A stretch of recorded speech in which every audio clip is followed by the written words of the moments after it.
Ladies and gentlemen, welcome back to the channel. Today I want to clear some things up with Ethiopian Opal. So everything you see in front of you is Ethiopian Opal. All that you can see right now is untreated. So a bit of background on the Ethiopian Opal. There's a great article published by GIA, but it was originally published in Gems and Gemology 2014. I'll put a link in the description so you can check it out yourselves. So most of the information comes from there, but I've taken some other things from other sources and I'll just talk about a little bit of my personal experience with it as well. And it started off with these guys right here. So you have a look here, this is from the Shiwa province, and you'll see that this is commonly referred to as the chocolate opal. You can see it is a precious opal. You can get it just as potch as well if you bust one open and it's just the pure chocolate, but you can get plenty of colors and it's got the whole spectrum in it. I find the rarest color is the bluey purple kind of color. The reds and greens are pretty dominant most of the time. So it started off with this stuff and it's interesting. It does tend to craze quite quickly. It's a little bit tricky to cut and it's a little bit hard to use in jewelry. So that's why in 2008 they started discovering these little guys here. So these little guys are the more crystal, but they also come in white. So you've got some more white colored ones as well. There is a little bit of black in this area, but not very much. These come from the Wallo province rather than the Shiwa province as the previous lot. And these in particular are more from the Wageltenner mines. Predominantly a very clean, clear crystal. Pretty stable too. It's surprisingly stable. Yes, of course there is a few tricks in cutting it and then drying it at the end, which I've been playing with on the channel, but honestly all you really need are little Ziploc bags like this and you just seal them up while they're still wet and you just dry them very slowly and they turn out quite well.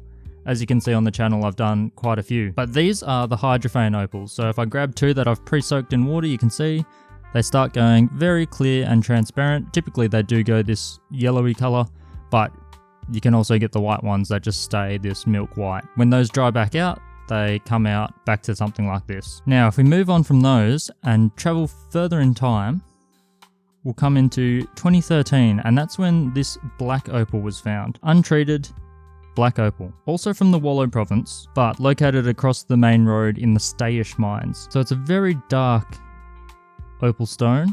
You can see little bits of color. It tends to be fairly subdued color. And I've also cut one of these on the channel before and it does cut very differently, gets very muddy and almost turns a bit of a green color during the cutting process. You can see a few little flashes.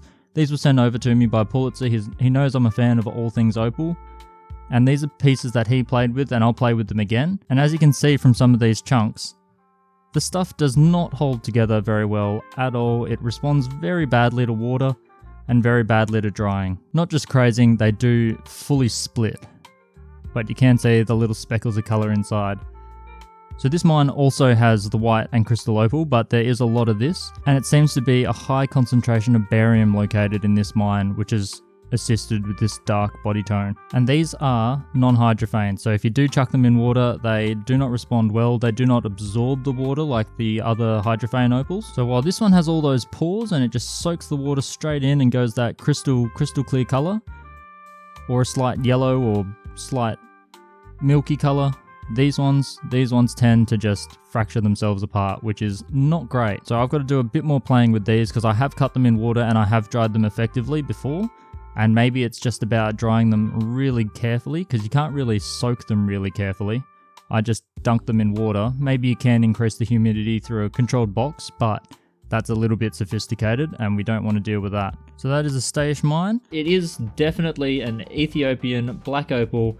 And surprisingly, so I've just let this dry pretty normally. It's actually non-hydrophane as well. On top of that, there are some interesting things like this little guy here. So this looks like, I'm not 100% sure of the origin of it, but I'm assuming it's from the same mine as the Shiwa province because of the outer crust looking quite similar and the formation being quite similar. I'm not entirely sure as this one was gifted to me, but you can see the inside of this nodule is actually almost a chalk. So it's a very ashy white matrix opal. Very cool. I'm 100% sure it could be treated to become a nice black matrix opal, but it does display its color quite well like this.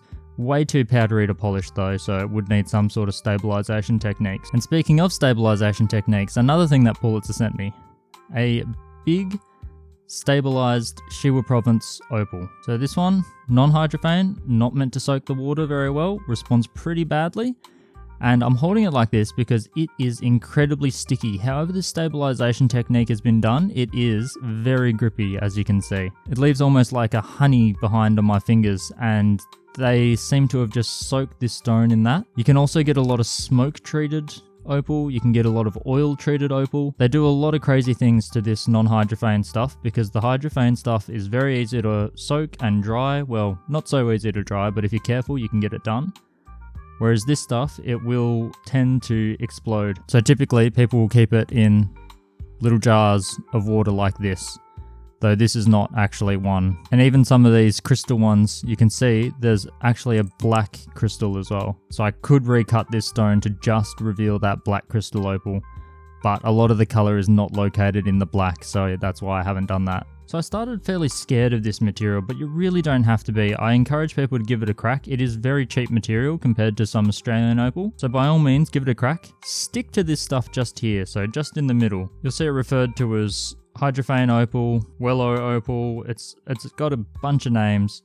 I'd stay away from the chocolate brown stuff if you're just getting into it. It's not that easy to get cut. And I'd certainly stay away from the Stayish mine stuff. It is black opal, which is kind of cool. It's a very desirable term to use, but it does not behave well. Whereas this stuff here, you can have a really good run at cutting and polishing and using the stone at the end. I'll certainly do more videos on it in the future because I find the material very easy to work, but you can always go back in the catalog and check out my old videos where I've showed the entire process: cutting, polishing, drying. I had terrible luck with it when I first started out, but that's just because I was doing it wrong.